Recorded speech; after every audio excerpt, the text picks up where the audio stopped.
If you're trying to sell something that's enigmatic, that is nebulous, that has no clarity, and there's no imagination behind it, good Yeah. luck with that.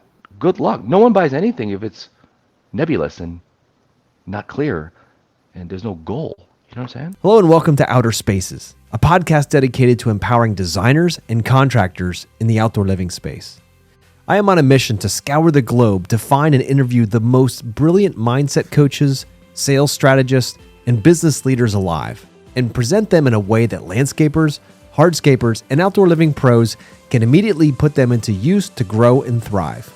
On Outer Spaces, we are passionate about breaking the chains of small mindsets and helping contractors just like you take control of their businesses and their lives. My name is Joshua Gillow, and through my 27 years of dirt under the nails experience, I look forward to sharing tips, strategies, and other contractor success stories here on the Outer Spaces podcast. Now, let's get on with the show. Hello, everybody, and welcome back to the Outer Spaces podcast. This is your host, Joshua Gillow, and today I have Daniel Bay back on the show. He's been my sales coach for many years, and we talk a lot about selling in 2024. You know, it's an election year. We have basically 3 quarters to make all 4 because the last quarter of the year, you just don't know what's going to happen right around election time. So we've got to be super diligent, and every lead counts more this year. So we're going to go through a bunch of different simple strategies and ideas to be considering when you're out there selling to make sure you're bringing the highest value to your clients right away. They don't have to start thinking about whether they should go with a competitor because they might offer more than you do. So if you are aware and you see what we're going to talk about in this episode and you start implementing it into your sales process, if you slow it down, if you're a detective that asks great questions about this project and you start peeling the onion like we talk about in this episode, it's going to increase your closing rate automatically. Slow it down, guys, and enjoy this episode. Good morning, landscapers, hardscapers, outdoor living professionals. This is your host, Joshua Gill, here on the Sales Made Simple page here on Facebook. And today, I have the amazing pleasure of bringing on board here Daniel Bay. He happens to be my sales coach.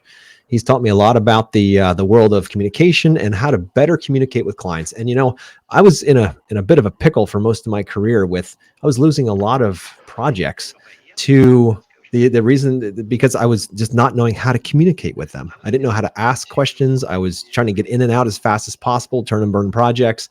And Dan told me to slow the hell down and start to ask deeper questions. And I'm like, but I don't know what questions to ask and in what order and how to do that. And he showed me step by step how to do that, which eventually became the S Express sales model that we teach our industry. So, Dan, welcome to the show. Hey, thanks for having me, Josh.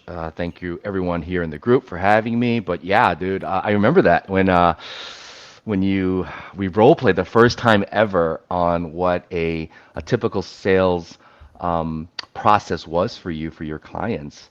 And I remember, dude, you gotta slow it down because you know okay, so one of the biggest, we could talk about the biggest mistakes. I think we'll start first. And when I work with clients on this across the board, it's usually taking stuff out as opposed to putting stuff in, you know? So we have to delete things from our process. And a lot of these processes are reactionary and they're very reflexive.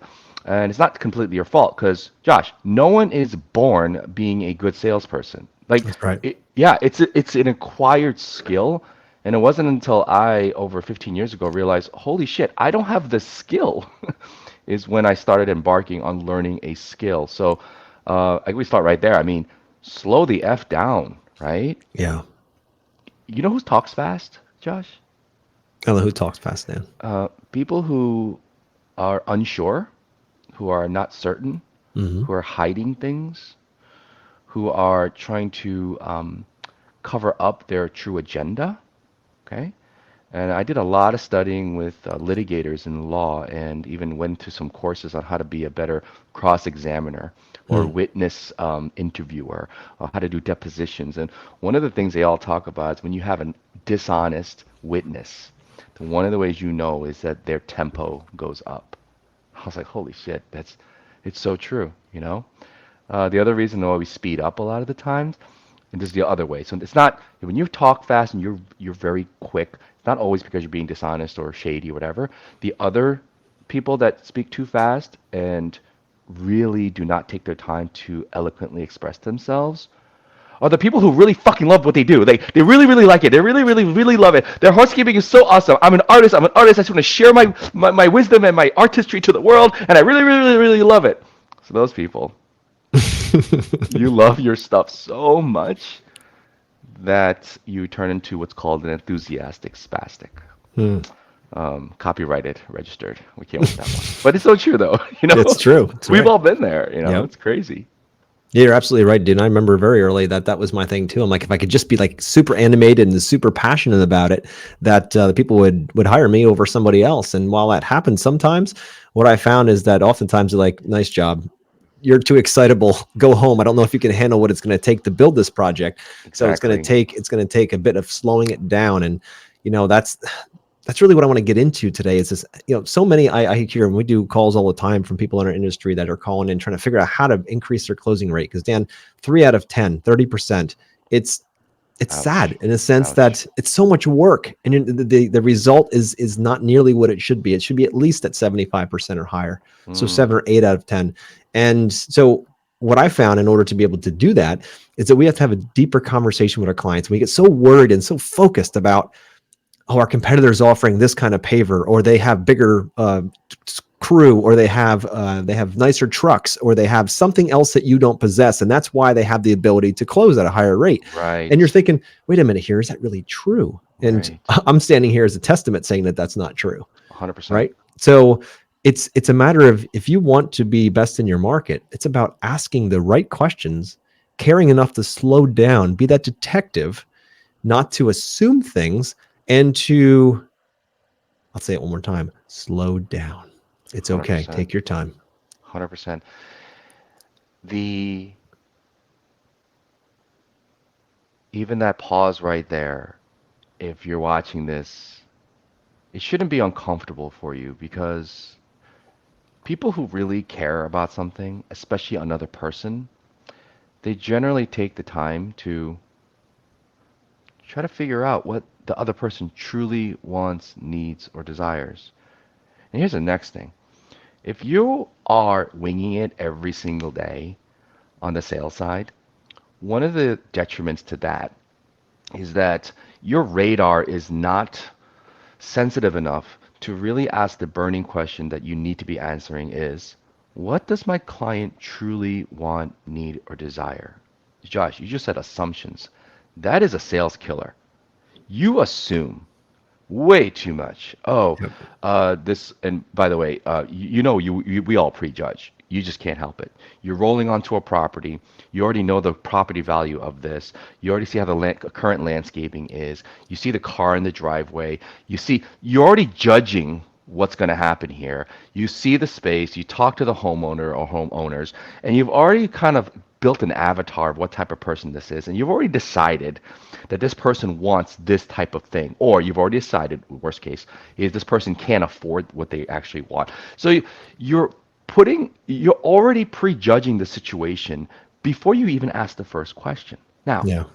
if we can slow down and have a formulated workflow to ask the appropriate deep questions that gets the person across from you, this homeowner, to tell you what they truly want, need, or desire, guys, it's game over. Like, you win because all the other knuckleheads are not doing that. All they're doing is showing up, showing them how awesome my truck is. Look at my wrap job on my truck with the new logo on it. Look at my new John Deere tractor. Look at all of my team and my staff, and they're so talented. Look at my design portfolio. None of this stuff matters to them. What they really want is, can you help me get what I want? And I'm just telling y'all, by the way, I'm a consumer for landscape design, architecture, and build. Okay, I have a home, and I spend a lot of good money on designing, building, whatever. If you guys are in the Chicagoland and you want a hot lead, yo, look me up, okay? Because I'm always looking for good talent, right? I know for a fact that I want this stuff not because I want to make it look nice or I want to be the most the high ticket design in my. I want it to function because I want my kids to enjoy it, right? I Yeah. want to flex to my neighbors. I want to go outside and feel a certain way. You guys are selling something so deeply emotional. Like, setting up your setting, your environment. It's incredibly emotional where people literally walk out to their spaces and cry. I've seen it on TV, Josh. I know it's really happened. Has to be real if you saw on TV. I They love cry, It's it. so deeply emotional, Yeah. really deeply emotional. But your sales process is so technical. It's all based off of features. Oh, I use Unilock pavers. I don't know if that's still like the Mm. the, the premium. I don't know. I use imported, burnt, I don't know, reclaimed wood from Germany. Like I don't know, like you have all these like features, and you think that's what's selling. Yeah. And you spend so much time just espousing how great your shit is, and at the end of the day, the client's looking at you like, you know what, I'm gonna have to think about it, or I have another quote coming in, Yep. and then flip coin and good luck. You know what I'm saying? No, 100%, dude. And you're exactly right. It's exactly how I used to, approach this as well. I'm figuring if I was technical enough with all my feature knowledge that they're going to be hiring me for my ability to retain that information and to sell that information. And what I didn't realize was that when I have the opportunity to go deeper and start asking the question, peeling the onion, helping them find what they want, need, and desire. And it's not always, Dan, most of the time, it's not what they come to us with. They don't Right. come to us and like, hey, I need this patio because of this feeling I want from it. They're like, no, I think that if I put a patio in the backyard or a deck or a fire feature or whatever it might be, that I'm going to get this emotion. They don't think that way, but that's what they're Right. trying to do. They're trying to solve their own problem. It's our Correct. job as detectives to say, okay, I hear you. Let's go one level deeper. Yeah. So you mentioned fire pit, Mrs. Jones. How do you see your family using that? And then she Oh, says, let me oh, role play this. let's go for it. Well, yeah. I mean, the first thing I'm gonna invite the neighbors over, and it gets a little chilly here during the early spring. And oh, we my family and I usually do like these like family planning nights where we look ahead to see what our next year is going to look like and put it all. And I'd love to do it in this space. I mean, it would be the perfect backdrop. Yeah, exactly. And then I'm sitting on Done. the other side. I'm thinking, all right, so he mentioned all these things with the family planning and then they want to sit around outside. It's chilly. So Dan, if you don't mind me asking, so how often will you have these kinds of meetings and want to stay warm around that fire pit? Oh, such a good question, guys. I mean, I hope you're writing this stuff down if you're here. This is essentially, I believe, what many people are spending thousands and thousands and thousands of dollars to learn how to do. You know, um, well, Josh, to be honest, if I had it, I'd be here every time, like 3 or 4 times a night. We could actually make it a a family tradition that we, you know, you know, get around the fire pit and the fireplace and share stories. I think it would really bring our family together. And this is exactly what I needed. That's amazing, Dan. And how many people do you think on average would be at these gatherings? So good. Uh, well, minimum four, and then I have my cousin that likes to come over. So maybe like 5 or 6. And how easy do you want to be able to, get that fire going? And the reason why I'm asking this is because we can make it as simple as turning a knob and flicking a switch and you have fire, some gas, propelled unit, or we can do something that's more natural, more wood. Do you have a preference? I wear Birkenstocks with socks, so I like wood, and I like the smell of wood.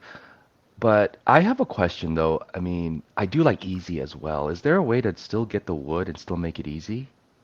There are some options. We can definitely look into Okay. those. What I want to make sure, Dan, is that we create this space that it's not a cumbersome thing to get prepared for those events that Yeah. you want to, because I want to see you have them all the time. And if we Yeah. think through this now, and I ask some good questions, what's going to happen is I'm going to get to exactly what we need to have this space, how it's supposed to perform, so that you don't sit there when we're done and have any kind of regrets thinking like, man, I wish we would have talked it out and we would have went with gas instead of wood, because now for 2 days I smell like a burnt log and I got to go to Yeah. work and wash my hair and all that stuff. If we would have had a conversation, I could have been able to make that decision ahead of time. So I want to make sure we're doing that now. Does that make sense? Yeah, that's what I want. Yeah. Absolutely. So this is only the fire pit, one Exactly. function. So we're going deeper, peeling the onion, understanding exactly what this space must do, how it must perform in order for Dan and his family to get the maximum use and enjoyment. This is not about selling a fire feature. This might be a fire table at the end of the day, saving them at least 50% of the cost of a built-in fire pit and giving them at least 100% more use. This is the reason why we take our time with questions. This is the reason why we dial in. We're not in a hurry. You don't want to, if the closing rate on average in our industry is 3 out of 10, I would rather slow it down and half the leads and spend twice the time with them. No This doubt. is how you're going to close more. So if you're already running ragged, this is springtime. The world's listening right now. It's springtime because right now your phone is hopefully starting to ring. If not, it will be in a few weeks, and you're going to be chasing your tail, trying to get to everybody and just give them a little pinch of what you could do. Imagine if you stopped and you can give them a handful instead, Hmm. and be able to take the time, be purposeful with that time, and have questions that you can drill down into the deeper needing, the why they're doing this project, so that when you do your design. So when I come to your house, Dan, with a design, you know for darn well that we're going to have that fire pit allocated just the way we talked about, with 4 people sitting around the outside, and we're going to be thinking about whether it's wood or gas. We'll have that laid out so that when you see it, you'll be like, that's my family right there and exactly what I need. Now, just this alone, Dan, just this alone automatically changes the game between you and anybody else that came out earlier, because everyone else has said fire pit, awesome, check. Next, Yep. what else do you want? Exactly. Feature, not Yep. benefit, not how it affects their lives. Yeah. And for those of you listening to this, and I know I'm kind of reading the room here, is, oh, that's just a little too emotional for me, or it's a little too, like, out there. I gotta tell you something, then you're in the wrong business. I just gotta tell you. You're literally in the business of changing people's lives. Yeah. Literally. Yep. Physical spaces have literally changed people's lives. I'm totally a testament to that, okay? And if you're not having those deeper conversations, and we're not talking about like sitting next to them, putting your hand on their knee and singing Kumbaya and stuff, right? Right. But when you're asking those questions, and can I reverse? Can we just go back to the question that you had? This is a do level thing for all your viewers right now. Sure. Is the question you asked um, was what would it look like? Like explain, that's called a clarifying probing question. What would it look like Yeah.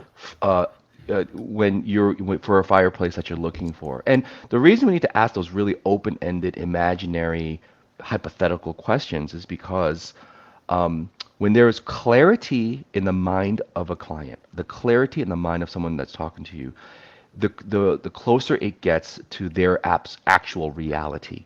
So we all know goal setting technology, right, Josh? Like if you want to set a goal, like, so for Yep. example, I want to lose 30 pounds. Like I'm in healthcare, so like people have very specific goals that are measured with metrics, right?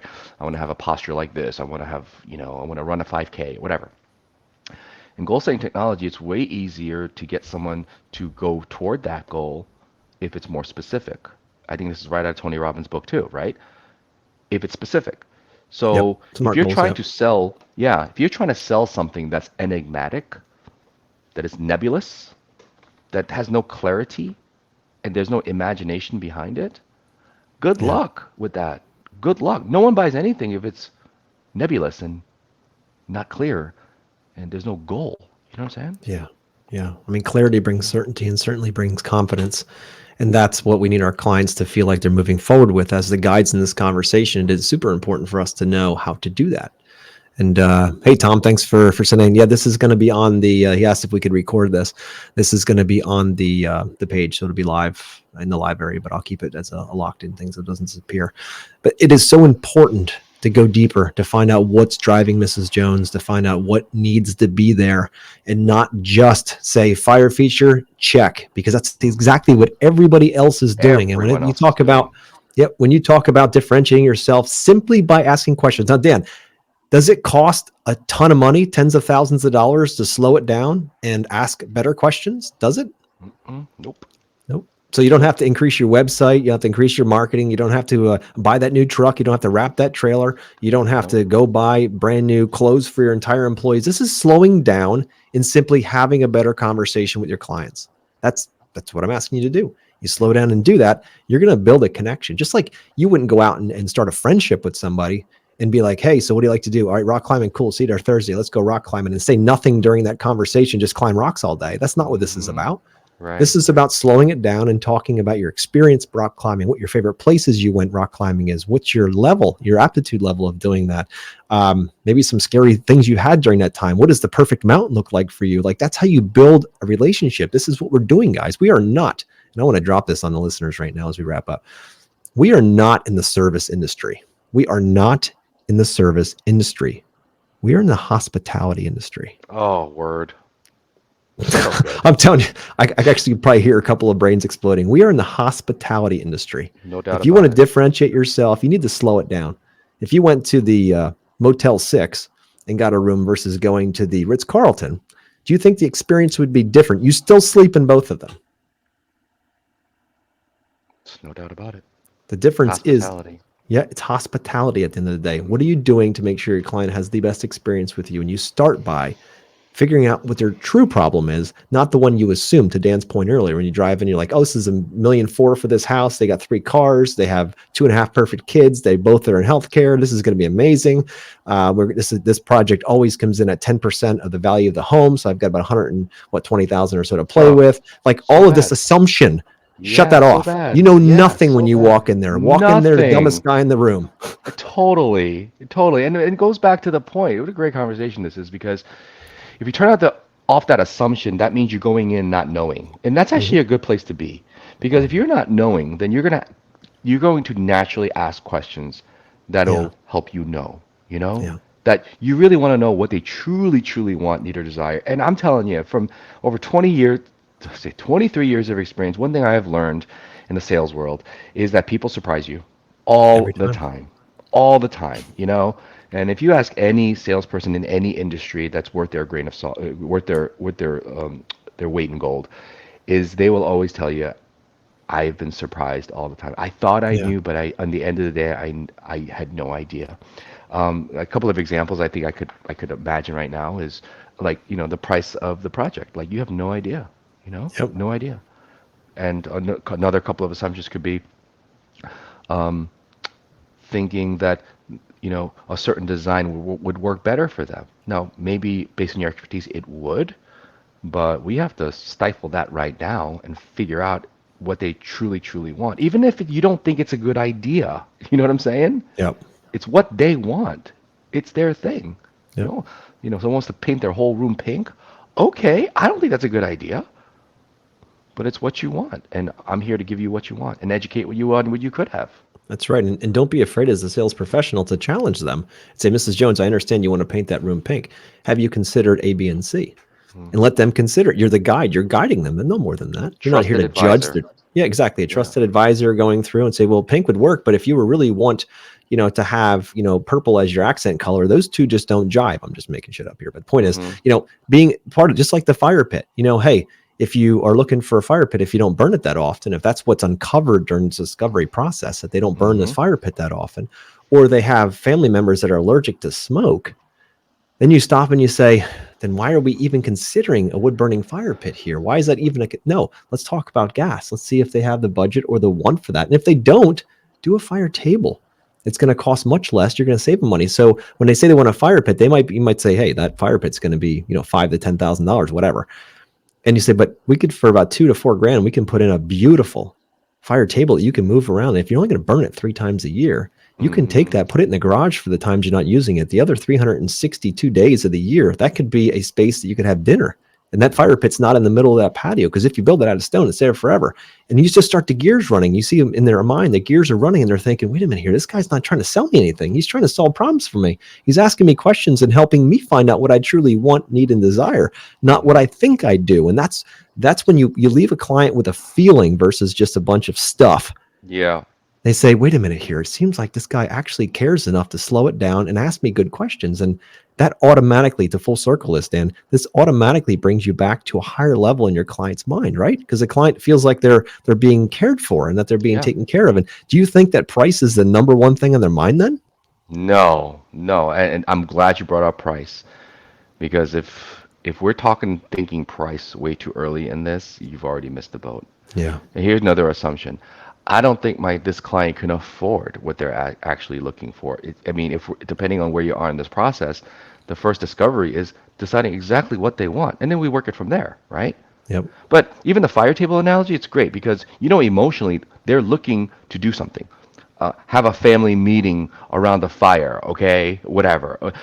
This is a true story. What if, okay, someone in their family and they're like 1/8 Cherokee Indian, let's just say, okay, and they want to bring back a culture that's lost in the family for over generations, whatever. Like Imagine if they told you that, Yeah. you know, then that changes the way that you can problem solve for them. Just like Josh said, fire pit, table, fireplace, whatever it is. The front of mind is from the sales perspective, I want to provide that for my client. So, what are the other options that I can propose to have that type of gathering the way they're imagining it, Yeah. right? As opposed to just another random option, right? Yeah. And that, guys, if you can accomplish that when the door closes behind you, game over. And the crazy thing is, if you can establish that, generally, your average ticket price is 2, 3x what they would normally pay with somebody else. Yeah. Okay. Even with the same level of skill, let's say pound for pound, same materials, same skill level, same design work, whatever, just by mere virtue of doing this, your value just went up 2, 3x.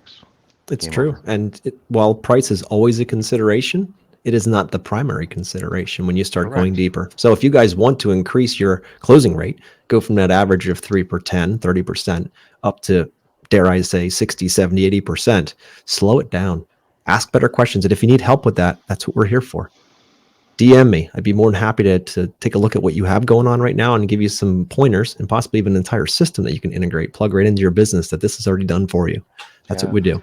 And what I love about you, Josh, and I just want to, he's too humble to mention this, but almost every conversation he has with every one of his prospective clients, they leave with some type of value like this. Always. Even if you never decide to work with Josh, the fact that on this call that he's already asked you some questions on how you're doing things and leave you on that call with due level strategies on how to do your next quote or your next call is pretty generous. I think personally too generous, but that's who you are, man. So you should hop on a call with this guy and see where he can help you plug some holes. I appreciate that, Dan. Thank you. That's very kind. So, guys listening out there, if you have any situation you're running to, if this is something new to you, the idea of asking questions and not just trying to just deal with tons of volume, and you want to increase your closing rate, don't be afraid to reach out. We're here to help and to get you to that point. And I've been in this industry now almost 30 years, and I've made all the wrong decisions and made all the mistakes in order to learn what works and what doesn't work. So hopefully you don't have to do that too. So Dan, thanks for coming on here, and guys, see you next time.